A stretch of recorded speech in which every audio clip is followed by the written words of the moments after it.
जय माता दी आप सभी को। तो इस व्लॉग में मैं आपके साथ अष्टमी और नवमी दोनों दिन की पूजा शेयर करने वाली हूँ, क्योंकि ये व्लॉग थोड़ा लंबा होने वाला है, तो इसे लास्ट तक देखना। तो ये मेरी धर्मपत्नी जी हर दिन की भांति आज हमको चंदन लगा रही है, और इनके हाथ से चंदन लगवाने का आशीर्वाद प्यार कुछ अलग ही होता है। तो उसके बाद हम लोग ने पाठ आरंभ किया और माता का पूजा किया। तो पाठ खत्म करने के बाद हम दोनों ने मिलकर आरती किया, और उसके बाद फिर हमें जाना था मंदिर पूजा करने के लिए, दुर्गा माँ की जो मूर्ति है उनके सामने। तो हम जल्दी जल्दी आरती करके फिर रेडी होके जाएंगे। और ये मेरी मम्मी भी आई है साथ में, तो मम्मी मेरी खोइंछा भर रही है दुर्गा माँ के सामने, और यहीं पे हम लोग पूजा करेंगे। उसके बाद फिर दूसरी जगह जाएंगे हम लोग पूजा करने के लिए। तो जो लोग छपरा से होंगे उन्हें पता होगा, ये है पंकज सिनेमा की मूर्ति। और यहाँ के बाद हम जाएंगे म्युनिसिपल चौक, ये दुर्गा माँ की मूर्ति रखी गई है, और हम लोग ऊपर चढ़ के वहाँ पूजा किए। उसके बाद नीचे आके हम एक दूसरे को सिंदूर लगा रहे हैं। मम्मी मुझे सिंदूर लगा रही है, उसके बाद मैं मम्मी को सिंदूर लगाऊंगी। हमारी पूजा हो चुकी है, हमने आरती वगैरह सब कर लिया अच्छा, और पंडित जी ने हमें माँ के चरणों से उठा के कुछ सिंगारे की सामान दी है और कुछ प्रसाद दिया है। तो हमने सभी पंडाल में फोटो खिंचवा लिया है, और अष्टमी का व्लॉग मैं यही एंड कर रही हूँ। अब इसके बाद शुरू होगा नवमी का व्लॉग, मैं दोनों को कंबाइन करके ही कर रही हूँ। तो सुबह उठ के मैंने पाठ कर लिया है, इसके बाद हम जाएंगे नवमी पूजाई करने मंदिर में, तो वो मैं करके आ गई हूँ। हमारी कन्याओं के लिए जो हमारे यहाँ छोटी छोटी माताएं जी आएंगी, उनके लिए एक प्यारा सा छोटा सा लंच बॉक्स गिफ्ट किया गया, और कुछ उसमें मिठाई रखा गया। उन लोग के लिए कुछ और श्रृंगार का सामान और कुछ और सामान भी पैक की मैडम ने, और उनको देने के लिए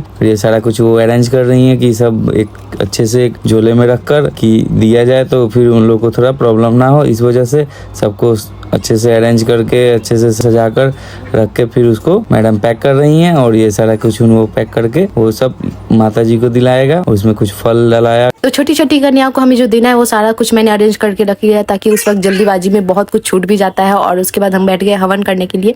हवन करने के बाद ही तुरंत कन्याएं आने शुरू हो जाएंगी। तो पूरे परिवार ने बैठ के हवन किया है एक साथ। उसके बाद हम आरती की तैयारी करेंगे। आरती करने के बाद ही हम कन्याओं को भोजन खिला पाएंगे। तो आरती भी हो गई जल्दी जल्दी। आरती खत्म करते करते ही कन्याएं आने लगी, तो हम उनका स्वागत कर रहे हैं, उनके पैरों को पोंछ रहे हैं। तो हर बार माता रानी की कृपा से हमारे घर में 9 से ज्यादा, कभी 10, कभी 11 कन्याएं आ जाती हैं, जिन्हें हम लौटा भी नहीं सकते।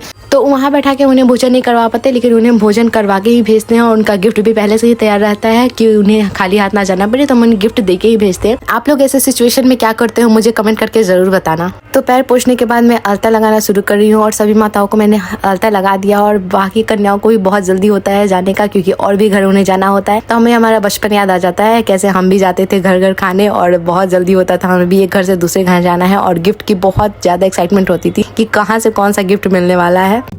उनमें तो आ जाओ। आज हमारा बच्चा भी इन छोटी छोटी कन्याओं को भोजन करवाने में और उनकी सेवा करने में व्यस्त है, बहुत ज्यादा सेवा कर रहा है उनकी। माताओं का श्रृंगार हो गया, उसके बाद खीर सब्जी पूरी परोसा गया, और उसके बाद माताओं से आग्रह किया गया कि आप लोग भोजन शुरू कीजिए।